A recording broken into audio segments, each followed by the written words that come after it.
د حریت رادیو عزتمند اوریدونکو سلامونه نیکی هیلې مو ومنئ. هیله لرم چې تاسو به ټول روغ جوړ او د صحت او عافیت جامې به مو پرتن وي او دا نننۍ شپه به مو تر دې دمه په خیر سر رارسولې وي. عزتمند اوریدونکو دا د داستاني خپرونه پیل شو. په دې خپرونه کې زه زبیر درته هرکلی کوم.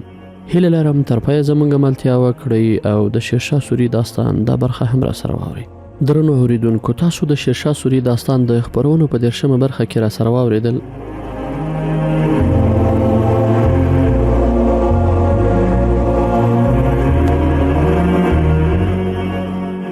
پاچا او مالکه دواړه په ستومانه ګامونو له بلخانې راښکته شول او د حرم په لورې ګامونه څپول.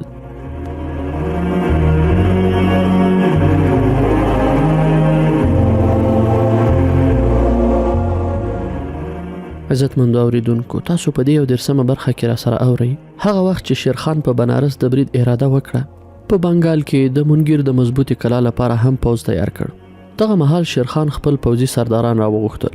په سردارانو کې ګونګوسي و چې شیرخان به د منګیر د نیولو ماموریت چاته سپاري.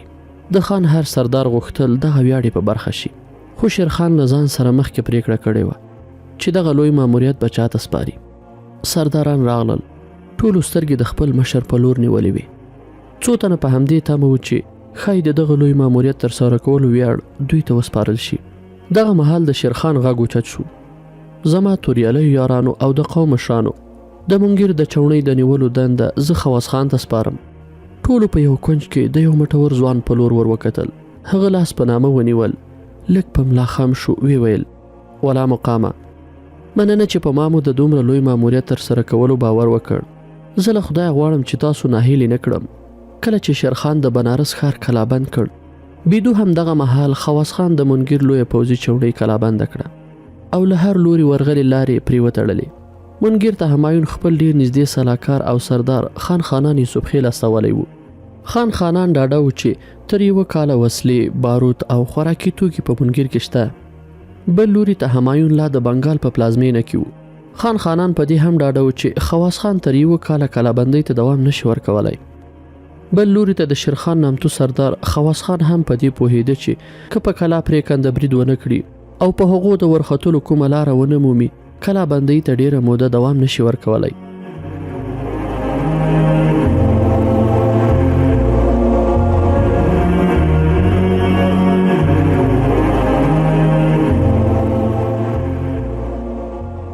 یوه شپه خواص خان خپل پوځي سلاکاران راټول کړل. د منګیر کلا نقشه یې په مخ کې وغوړوله او د جګړې د پلان په باب یې مشورې پیل کړې. په بیلابیلو داسې پلانونو خبرې وشوې چې په جګړو کې تر دې مهاله معمول وو.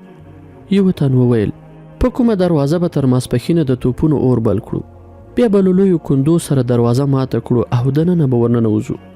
د ښار دیوالونو ته د زینو ایښودلو او پرې ورختلو بل وړاندیز وو. بل تن په ښار او کلا د توپونو د ډزو نظر ورکړ. نورو هم دې ته ورته نظرونه ورکړل. خواص خان چوپ و. د ټولو سردارانو خبرې یې واورېدې. بیا یې په پرېکنده لهجه وویل: دا ټولې لارې معمول او ازمایل شوي دي. منګیر کلا په دې ډول پلانونو نشي فتح کېدای. دغه کلا چې له دننه لوري ونه نیول شي، له بهر نه هیڅ ډول برید پې اغېزمن نه دی. یو سردار وپوښتل: نو څه وکړو؟ له ما سره یوه لاره شته چې له ډېره وخته مې د داسې پخې کلا د نیولو په باب پرې فکر کړی دی. انشاءالله چې دغه کلا به په اسانۍ موږ لاندې کړو. ملګرو یې په پوښتونکي نظر ده ته وکتل. خواص خان خپل پلان په تفصیل ورته ووایه. بیا یې په اتفاق 2مه ورځ د هغو د پلي کولو لپاره وټاکله. د منګیر کلا په منځ کې د خوښیو ډولونه وغړبېدل. خان خانان ته احوال ورغی چې خواص خان د کلا کلابندۍ ماته کړې ده او په شپه کې پوځ بیرته تللی دی. خان خانان یوسف خیل په کلا کې یو لوړ برج ته وخود او شاوخوا ته یې سترګې واړولې. تر لرې لرې ځایونو پورې د پوځ نښه نه تر سترګو کېدله. منګیر کلا او ښار د یوې سمسورې سیمې په منځ کې د یوې ډبرینې غونډۍ په لمن کې غوړېدلی پروت و. څلورو لورو ته یې پاخه دیوالونه او برجونه وو. یو اړخ ته سیند بهېده. شاوخوا سیمه یې په ونو او سمسورو فصلونو پټوه. خان خانان په ځیر شاوخوا ته سترګې واړولې. هیڅ شک یې رانغی چې د خواص خان پوځ به هلته غلی شوی وي. بیا یې څو تنه سپاره څلورو لورو ته واستول چې شاوخوا ته سیمه ټوله چاڼ کړي. هغوی ماسپښین مهال راستانه شول. ټولو د ډاډ خبر راوړ. په کلا کې د خوښیو ډولونه وغړبېدل. بیړنی حالات ختم او عادي ژوند پیل شو. زیاتره پوځیان له مورچلونو بیرته راښکته شول. درنې زغرې له ځانه لرې کړې او د اوږدو ستومانیو د ایستلو په هیله زیات پوځیان خپلو کورونو ته ستانه شول.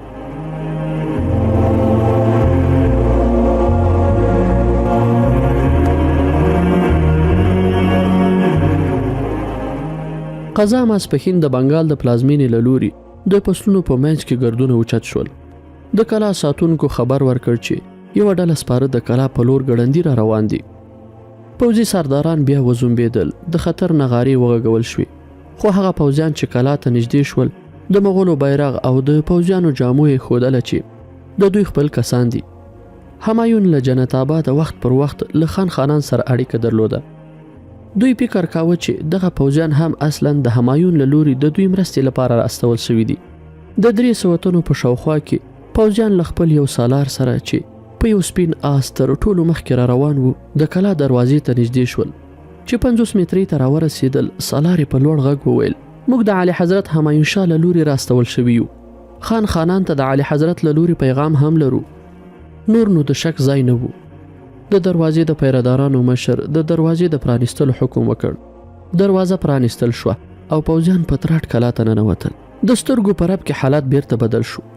له یوه پلوه د کلا دننه له دروازې سره چغې پیل شوې، تورې له تیکو راووتلې او جګړه پیل شوه. بل لوري ته د کلا له ځانګړو برجونو چغې اوچتې شوې، خبردار چې دښمن بیا یرغل راوړ. د باندې له 4 لورو په زرګونو پوځیانو پلي او سپاره ګړندي د منکر کلا دیوالونو ته رانږدې شول. په کلا کې دننه خواص خان او د هغه ملګرو چې د مغولي پوځیانو جامې اغوستې وې د سترګو په رپ کې د دروازې شاوخوا له مغولو پاکه کړه. بیا د دروازې د سر دواړه لوی برجونه ونیول. لمر په وریدیزو غرونو کې په غړغړو چې د خواص خان نور پوځیان هم راورسېدل او په لویه دروازه ورننوتل. توده جګړه پیل شوه. تورې په وینو سرې شوې، ډېرې ککرۍ ورغړېدې، خو مغولي پوځ شیبه په شیبه همت بایله تر دې چې بالاخره هغوی تورې وغورځولې او سلامي شول.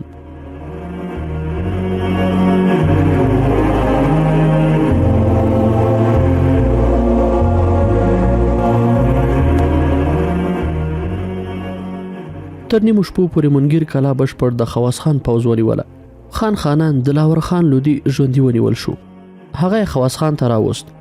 خواص خان د منګیر له فتحې وروسته کلا خپل یو باوري ملګري ته وسپارله او په خپله سمدستي له یوې برخې پوځ سره د بنارس په لور روان شو. خان خانان هم د بندي په توګه بنارس ته ورسره بوت.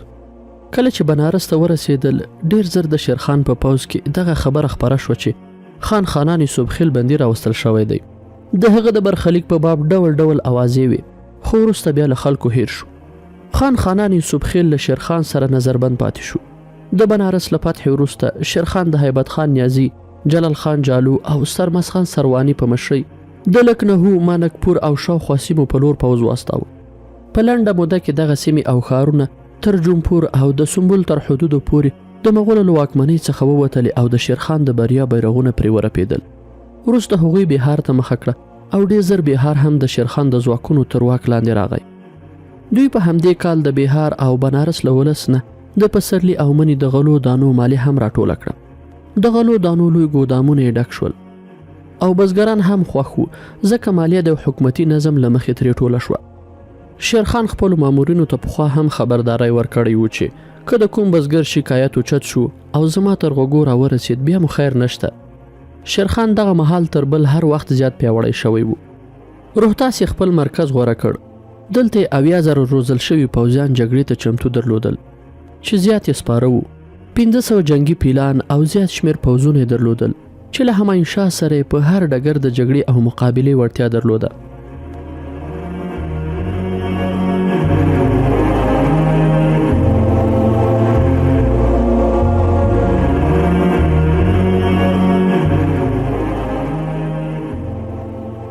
عایشه او عثمان. مدنپور کلی د دیوالي میلې د خوښیو په ټال کې زنګېده. د کلي کوڅې او دیوالونه په رنګارنګ ټوکرانو پټې شوې او له هر لوري د باجې او تولې زړوړونکې نغمې اوچتې وې. نن درېیمه ورځ وه چې د کلي کوڅې او کورونه په چراغونو روښانه شوي وو. دیوالي د هند د خلکو لرغونې میله ده چې 5 ورځې دوام کوي. دا د هندوانو مذهبي میله ده چې د هندي کال د کارتیکا میاشتې په 15مه پیلیږي. هندي کال هم د سپوږمیز حساب له مخې دی، ځکه خو دیوالی د مسلمانانو د اخترونو او نور ورځو په څیر د کال په بیلابیلو موسمونو کې راځي. د هندوانو د عقیدې له مخې په دیوالی کې دوی خپل کورونه ښه پاکوي او په ډیوو یې روښانه کوي، کړکۍ پرانیستې پرېږدي. د دوی د عقیدې له مخې د لکشمي د ځواکمنۍ او بریا د الهي د هر کلي لپاره دا کار کوي. د دوی په ان لکشمي هغه کور ته نه ورځي چې ښه روښانه او پاک شوی نه وي. د دیوالی 5 ورځې میله هره ورځ بیل شلید لري، خو دریمه ورځ لویه میله چې سهار او ماښام هندوان ډلیز عبادت پکې کوي او ورځې په خوښیو او یو بل ته د ډالیو په ورکولو تیریږي. د مدنپور کلي یوه اړخ ته د یوې 3 پوړې ماڼۍ په لوی انګړ کې تر ټولو په زړه پورې میله جوړه وه. پیغلو او ځوانانو، بوډاګانو او ماشومانو ټولو ښکلې جامې اغوستې وې. د ډولونو او باجې له غږ سره په مستیو او نڅا ګډ وو. کوڅې د ساز، سندرو او مستیو خنداګانو په شور ډکې وې. وړاندې د چاړکن په غرونو د وریځو کنډکونه سرګردانه وو. کلی ټول د رنګونو او مستیو په شور کې ډوب وو. د ماڼۍ په یوه بلاخانه کې یوه ځوانه نجلۍ د لویې کړکۍ ترڅنګ په یو کټ ناسته وه او لاندې په مستیو او خوښیو کې د ډوبو نڅاګرو ننداره یې کوله. غنګ دروازه خلاصه شوه. نجلۍ شاته ور وکتل. یو ځوان په شونډو مسکا وړېدلی ورننوت. غږ یې پرې وکړ: لکشمي، ته دلته یې؟ ما خو د نڅا په میدان لټولې. هغه راجګه شوه. تر څو شیبو دواړه سترګې په سترګو شول. چوپ یو بل ته کتل. بیا لکشمي په خوږه مسکا ځوان ته وویل: سوهنه، په خیر راغلې؟ څه وخت را ورسېدې؟ اما جانه مې هم راغلې ده؟ ځوان چې د لکشمي په څېر سترګې ګنډلې وې ځواب یې ورکړ: هوکې، راغلم، همدا څو شېبې مخکې را ورسېدو. لاره څو ځای خرابه وه. ګاډۍ په خټو کې نښته. لکشمي د دروازې په لور روانه شوه. ویې ویل: زه ورشم چې لږ چای شربت خو ورته تیار کړم. عامه جانه به ډېره ستومانه شوې وي.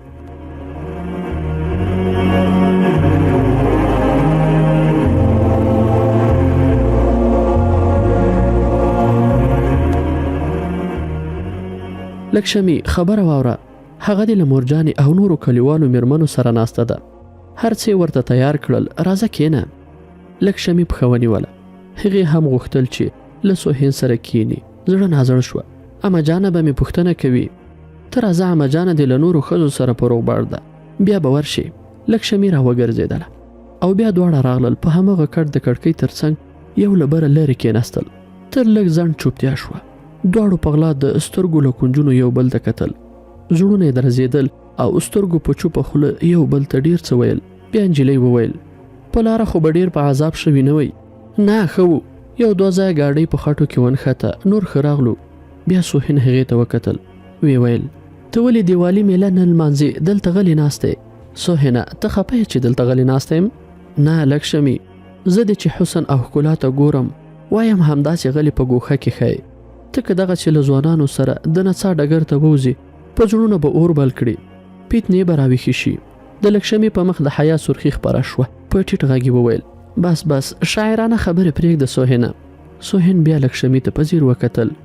لکشمي، زما د مسلمانانو په دین کې د ښځو د پردې مسله ډېره خوښه ده. هغې په کړس کړس وخندل. یوازې د ښځو د پردې که نورې دې هم خوښې دي؟ سوهین څک شو. هغې ته په ځیر وکتل. غوښتلې چې وپوهېږي چې دا یې په راز خبره ده او که یې هسې دا خبره خولې ته راغله.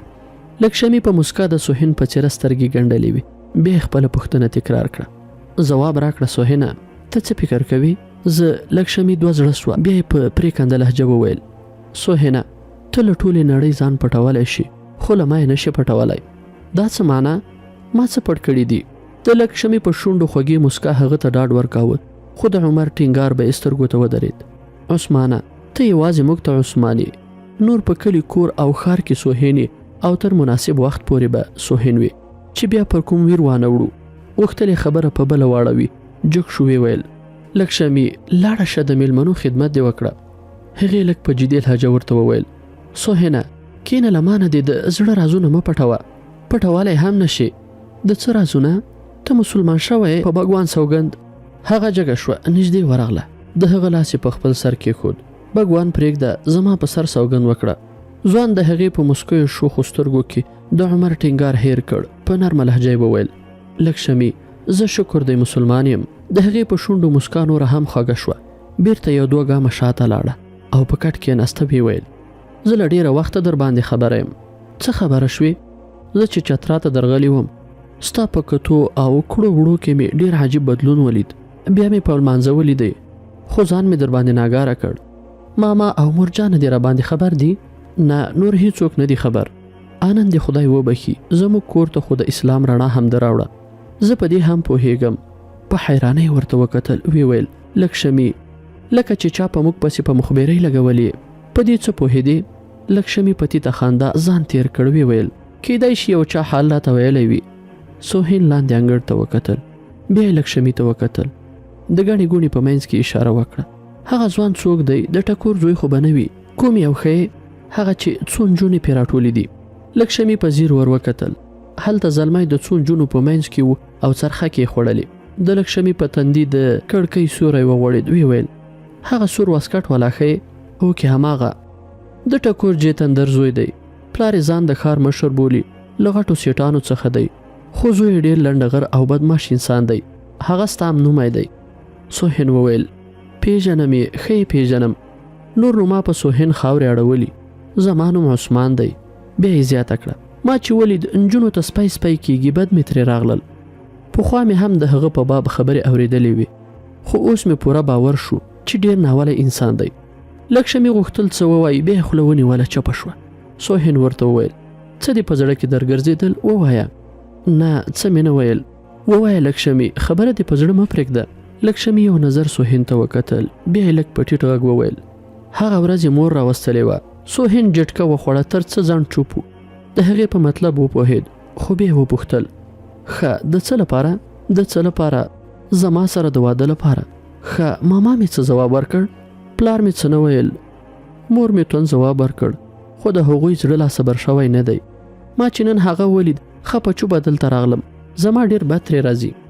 سوهین وویل ماما جان به مې هم داسې ځواب ورکړي چې بیا به ستا نوم په خوله وانخلي. لکشمی په ناهیلۍ سر وخوځاوه. وی ویل مور مې منم چې هغوی ته به ځواب ورکړي، خو سوهینه ماما دې په غوړ لستوڼي پسې ګرځي. ټکور ډېر شتمن دی. سوهین خبره ورغوڅه کړه. زه مې مور ته وایم چې همدا نن ستا په باب ستا له مور سره خبره کره کړي.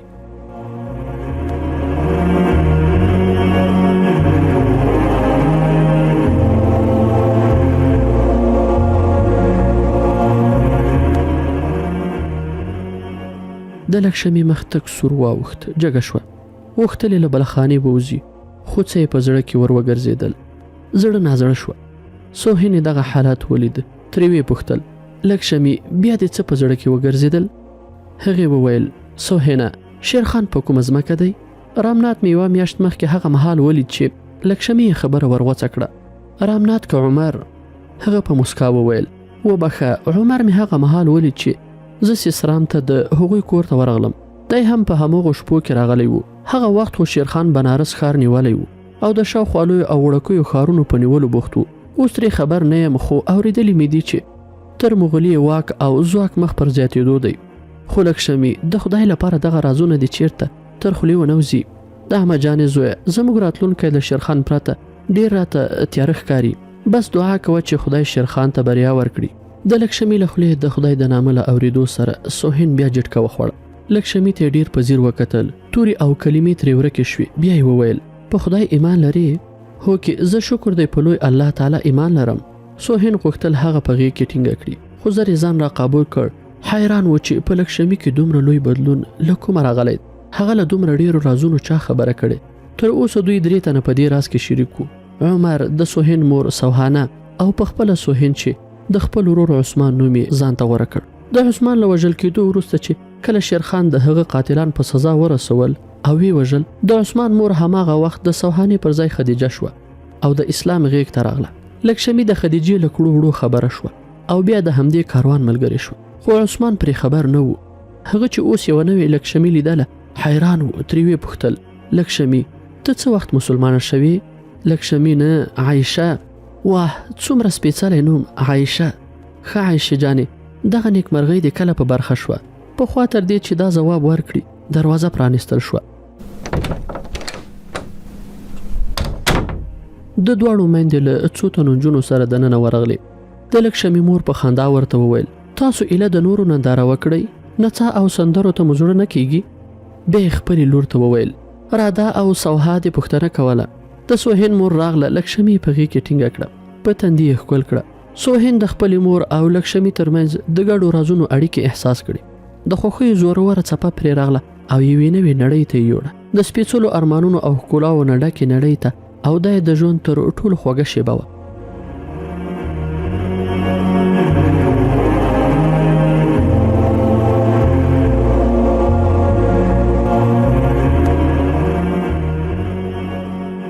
څو تنه نجونې راغلې او لکشمي یې تر لاسه ونیوله، له بله خانې ووتلې. سوهین له ماما ناوې سره تر روغبړ وروسته وویل: زه یو ځل بازار ته ځم، تر غرمې بیرته راستنېږم. بیا ګړندی ووت. په انګړ کې لا هم د سندرو او ډول غږ شاوخوا دیوالونه لړزول. د ځوانانو او ښځو د خوښیو او مستیو څپه لا په اوج کې وه. وړاندې د یو دیوال مخې ته لوی بود ایښی و، غاړه یې د ګلانو په امیلونو کې پټه وه. څو تنه بوډاګان، ښځې او نارینه یې مخې ته په ګونډو وو او لاسونه یې سلامي نیولي وو.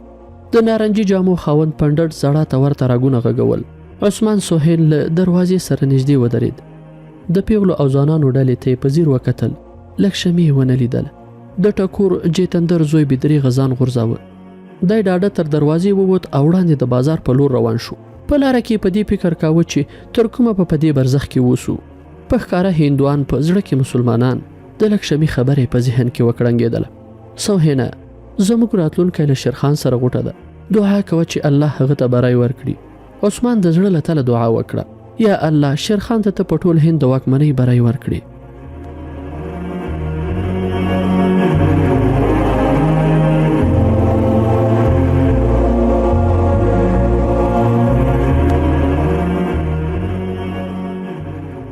د حریت رادیو عزتمندو اوریدونکو، د شیرشاه سوري داستان دا برخه په همدې ځای پای ته رسیږي. تر بلې راتلونکې برخې مو په لوی الله سپارم. ښه وخت کې چارې ولرئ. الله مو مل شه.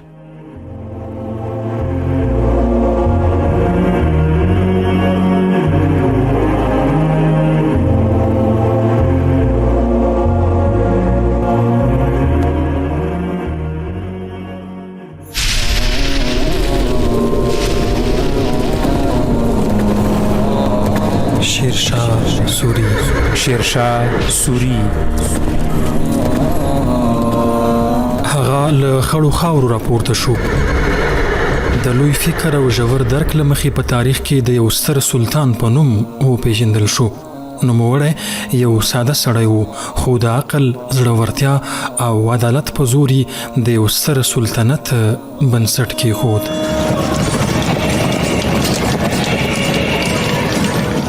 شیرشاه سوري نه یوازې یو جنګیالی و، بلکې یو اصلاح کوونکی رهبر او خلکو ته د زړونو سلطان و. شیرشاه سوري دغه تاریخي ناول هره دوشنبه او سه شنبه د شپې له 10 تر 10 نیمو او بیا ځلې تکرار یې هره چهارشنبه او پنجشنبه د شپې له 10 نیمو تر 11 بجو له حریت رادیو اوریدلی شئ. شیرشاه سوري.